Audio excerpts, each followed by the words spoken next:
Hello everyone and welcome back to my channel. I'm Kim. Today's video is all about the March 2026 budget, all of our income, all of our expenses, and how I problem solved a $680 income shortage. Thanks for joining me here. Till next time, take care, be well, and I'll talk with you again.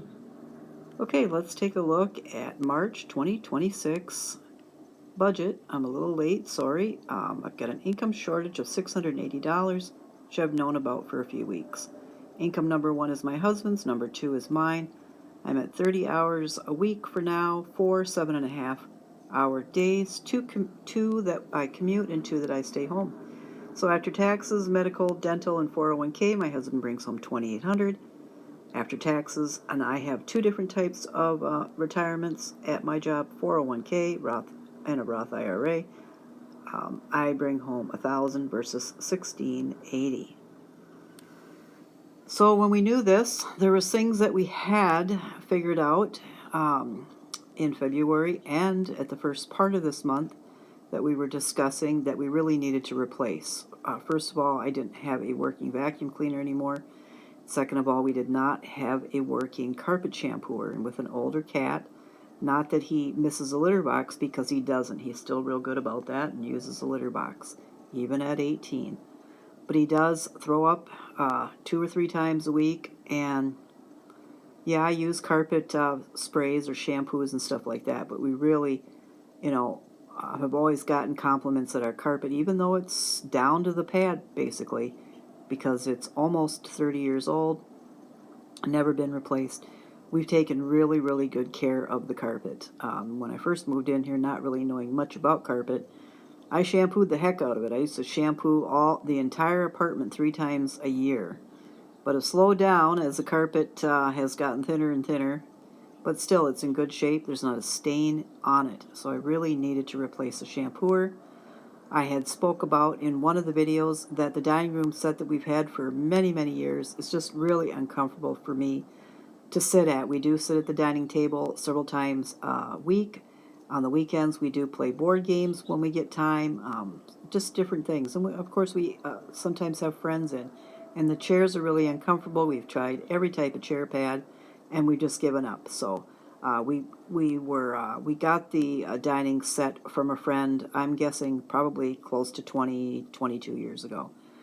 So it's time for us to buy our first just kind of a dining room with some comfort, or dining table with some comfortable chairs. We just bought our first bar stools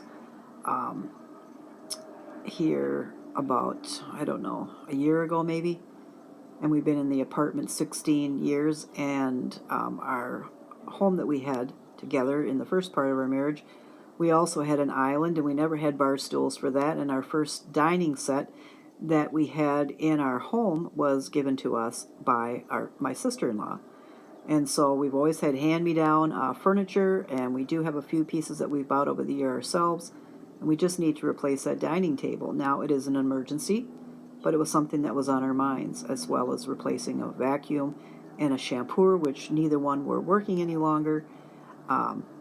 If you were here for other videos, I have wore dentures for over 40 years, and my dentures broke, and, well, I do have a job where I go into work. I do have to put in broken dentures. It's broken kind of like on the Goom line, so it didn't break teeth or anything like that. So I can put it in, I can talk with it, but it is uncomfortable and it does hurt, and I can't eat with it. So that's necessary for me to do that. There is a deductible, and there's no way around that. And that was an unexpected expense. I could go into the long story about getting our shocks and struts replaced in our car, where basically we paid good money for the parts ourselves after we researched a good set of shocks and struts, and then they were put in wrong. One of them was put in wrong, and it was damaged, and basically it was laid on our laps to go get a replacement and pay for the previous work, and on until I just couldn't take much more and just laid it out how it was going to go.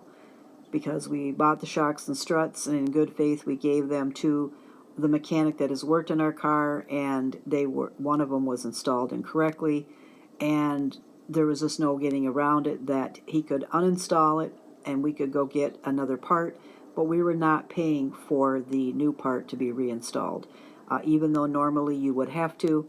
when that part came out and we contacted where we had purchased the part from, they very clearly said to us that the part that was returned to them was was uninstalled, or it was installed incorrectly and damaged the part. So we were pretty livid.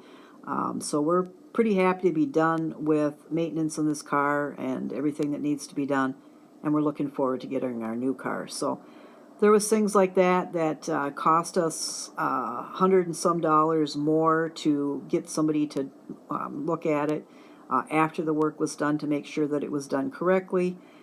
And it's just been a difficult beginning of the year, in that I accepted the fact that my hours were reduced because I want a job, I want to work, and I want to bring home money. And the department that I work in does have probably too much help right now. We hope that it evens out as the summer goes on and that, but I don't know. I'm just going to work as long as I can and bring home money. I also do surveys. I've done surveys for Walmart for a while where I get gift cards, and I'm still doing consulting work on the side. And I'm looking at possibly a summer job where I do volunteer as a master gardener, where I don't get paid anything, doing helping people with gardens or answering questions or putting in gardens, in the area. And that as you have to have so many volunteer hours a year. But other than that, I'm also looking into maybe doing something with the local college campus and that regarding gardening, and maybe making some money that way. So I'll do whatever it takes. 62 years old or not this year, I want to keep working as long as I can and bringing home money. So with all these different things that were popping up, that, again, we could delay some of them, but we couldn't delay all of them. And we knew this ahead of time. These are some things that I did do. Now, with our rent and that, I don't know if I've ever included it, but internet and cable is included. We didn't need internet or cable when this new owner came along 3 years ago. In fact, we had a different internet service, and we hadn't had cable for over 20 years. What they did was, when they came in, they raised the rent. They forced the internet and cable on us. And even though we said we had another internet service and we don't watch cable TV, they said basically, tough luck. We've got a contract with Mediacom, and every unit is going to have it in it, and every tenant and every unit is going to pay for it.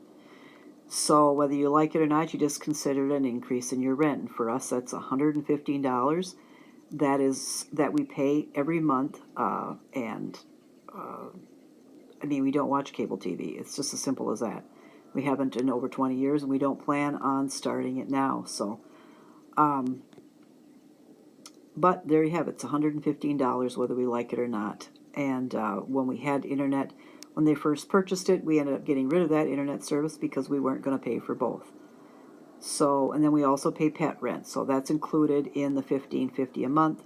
That started at $35 when we moved in, and now we pay $100 for the same cat in the same apartment. So he's paid a lot of rent over the last 16 years, enough probably to afford his own home.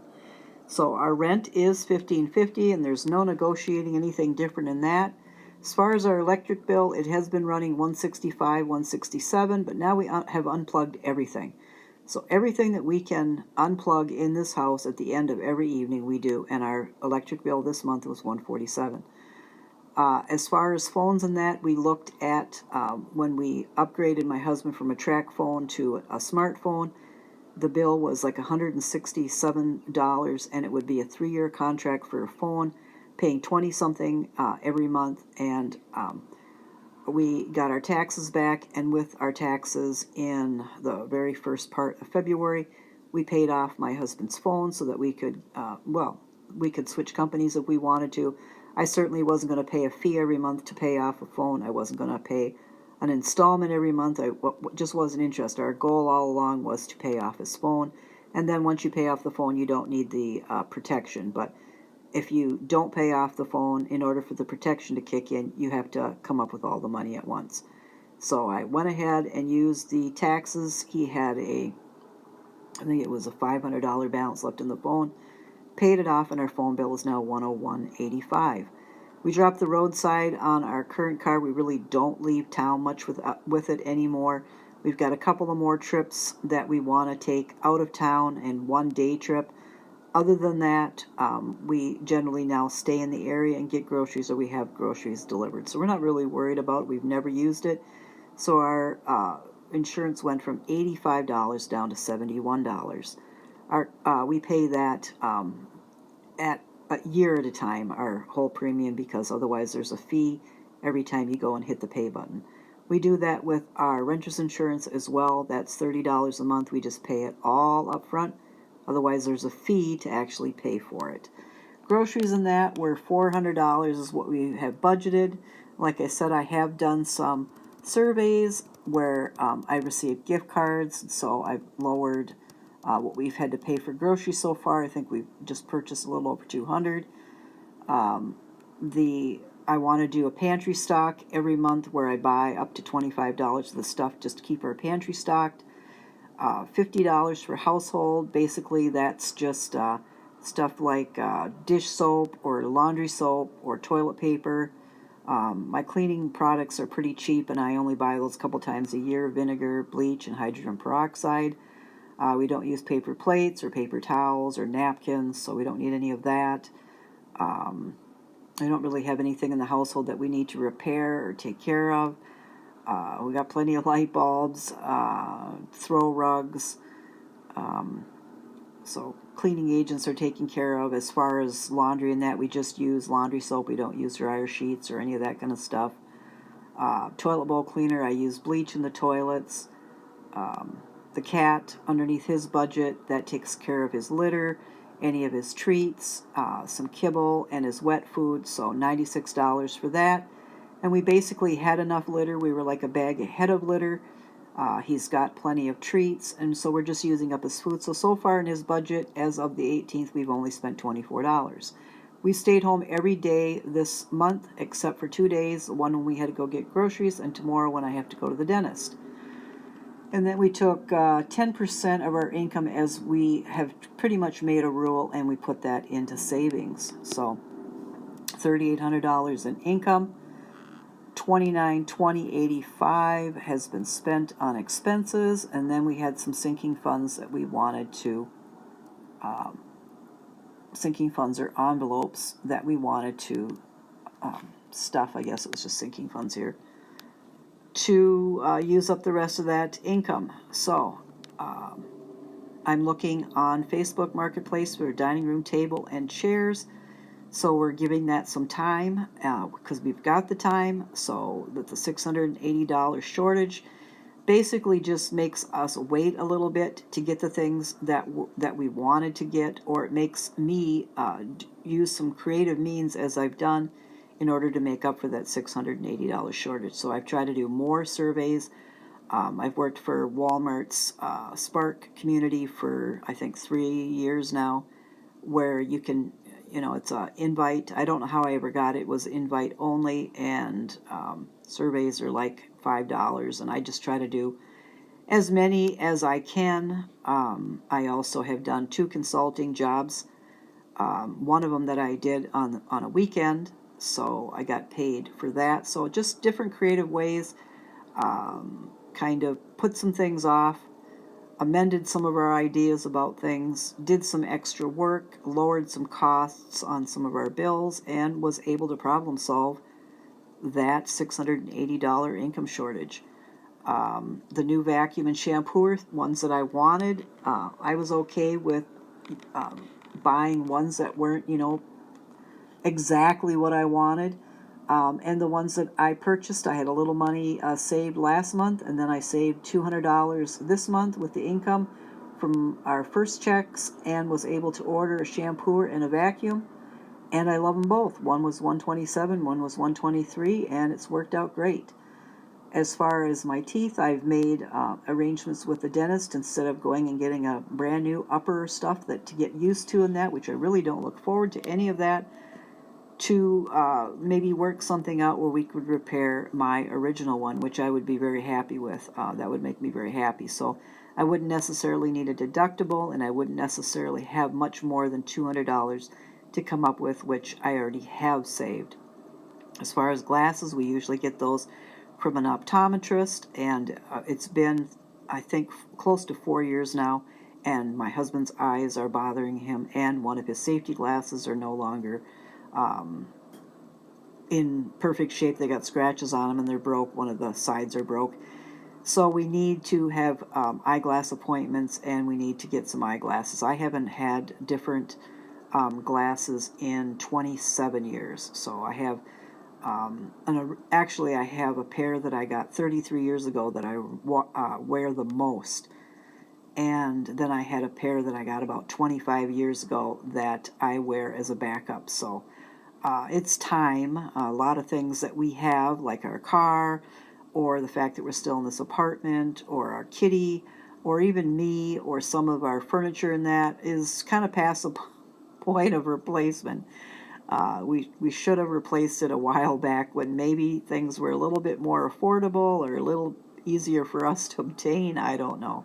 It's all coming where we've got to do it now. So we need to get to the optometrist, and we've decided to go with Zenni Optical online and order our glasses from there, which is a discount place, and we've heard good things about it. And as far as the bed, wanting to replace the bed, because it's really getting hard to sleep on. The mattresses are 18 years old. They're twin extra large pushed together on a king foundation. It's basically the one side that's really doing bad, so I went ahead and ordered a twin extra large mattress for $189 on Amazon, and that was 65% off, and we're looking forward to getting that. We had put money aside last month, and we had $129.15 left to go, and so with what was left over from our income, because I reduced some bills and still really haven't spent all of the grocery money, we took the $129.15 and purchased that mattress, and it should be here by Friday. So with the reduction in income, I looked for more affordable ways to afford things. Like I said, I did extra surveys, I did some consulting work, I've looked for other work in the area. We reduced some of our bills, haven't spent our entire grocery budget, haven't spent our entire gas budget or our cat food or cat budget. We have decided to postpone some things, not get new dentures, but repair the old ones, and so on and so forth. So that is how I have troubleshooted a $680 shortage in our budget. That is our March 2026 budget. Thanks for stopping by. I appreciate you. I look forward to my next video. Will probably just be I think I'm going to bake some carrot cake cupcakes for Easter. So I'm trying to put a video together on that. I do have a tiny grocery haul, and then I do have a video on another pantry stock up. So I hope you're all well. Take care, be well, and until next time, I'll talk with you then.